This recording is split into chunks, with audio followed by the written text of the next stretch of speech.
This episode is brought to you by Bumble.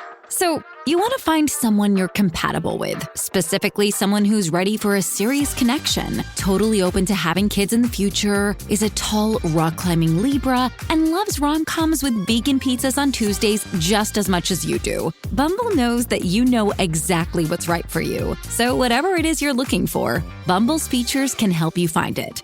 Date now on Bumble.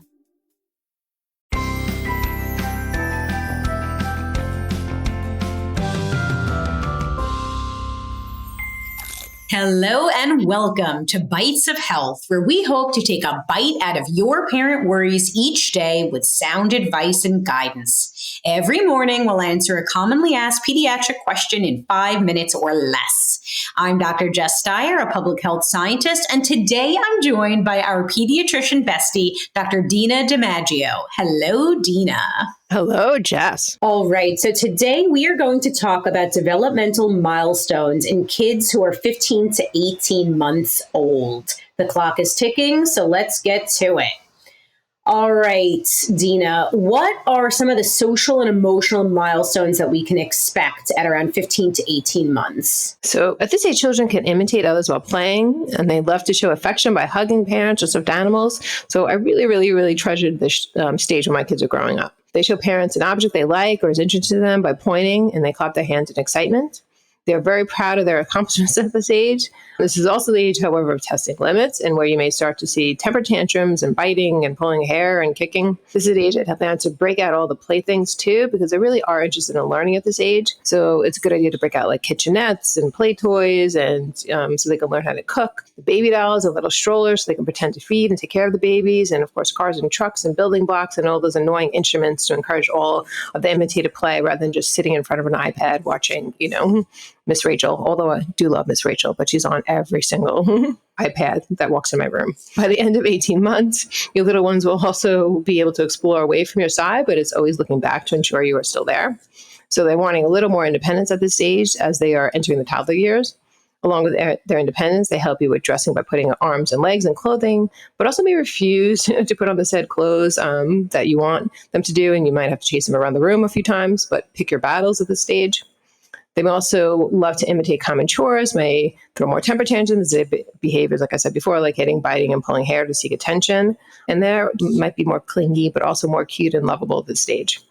They may be interested in more books and not just eating them. So I love all these books that are more interactive at this stage with the Spock books or the books with different flaps open up, different textures and colors help language development and exploration. So funny that you mentioned the eating books, I think you said. And I have all these books from when my kids were like a year or under with bite marks or chew. They just had them in their mouth at all times. That was before. Now they like it. Now you can sit them down for a few minutes, maybe a few minutes. Maybe if you're lucky. All right. So what about the language development at this age? So 50 months, they will likely say 1 or 2 words besides mama or dada. May say no a lot. They may jargon, which means they have like a ba ba ba ba ba, like they're talking to you kind of phase. They're able to understand what they can express and communicate with not only words, but also with pointing and gesturing. So they are now more of a master at pointing to asking for something, like commanding you to do things for them. They will look at something when it's called out, will be able to follow one-step simple commands with a gesture, like something like, if you tell them to give me your shoes or book, they'll be able to do that now. By 18 months, they are trying to say, more words, about 3 words or so. So they'll say, outside of mama and dada, they'll say a few words. Sometimes they'll say many words too, around 10 to 20 words.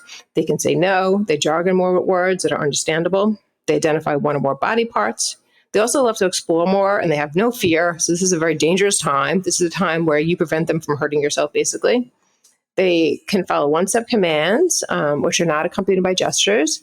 And they also can follow more complex 2-step commands, like get your shoes from a different room and bring them to me. Yeah, I remember that was probably the most stressful time or age for me, for my kids, because it's like they're just getting, they're starting to explore and they're getting themselves in so much trouble. So I was constantly trying to keep them from injuring themselves. Especially on the playground and the pool. And the pool is my biggest nightmare.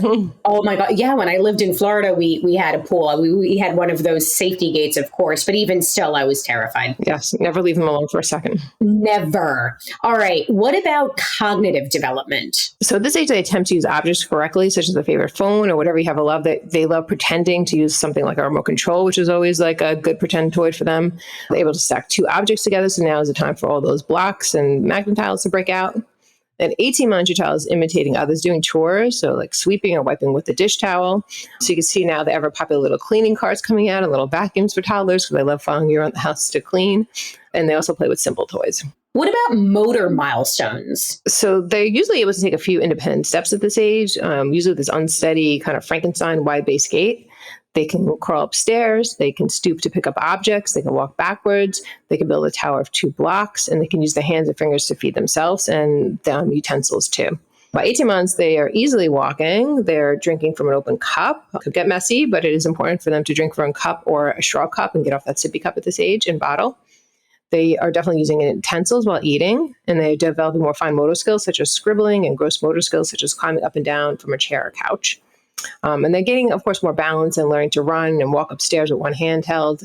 They can scribble, and build more of a tower of blocks. All right. So there might be parents listening to this who are thinking, my child just isn't there yet. So what if a child isn't doing some of these things? So at each and every well visit, your pediatrician will be asking questions and observing your baby to make sure she's meeting these milestones. Developmental milestones are considered activities that 74% of children can do by a certain age, and milestones are in a continuum.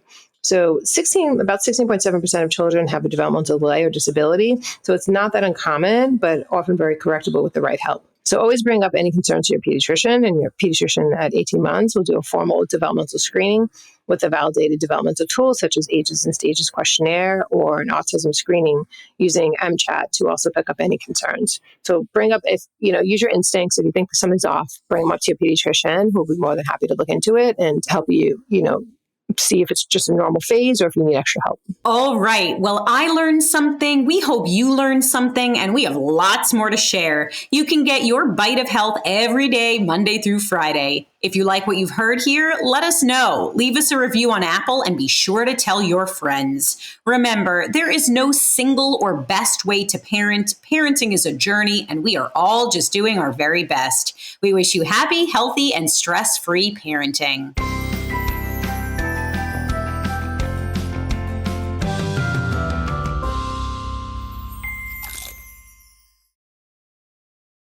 As a longtime foreign correspondent, I've worked in lots of places, but nowhere as important to the world as China. I'm Jane Perlez, former Beijing bureau chief for the New York Times. Join me on my new podcast, Face Off, U.S. versus China, where I'll take you behind the scenes in the tumultuous U.S.-China relationship. Find Face Off wherever you get your podcasts.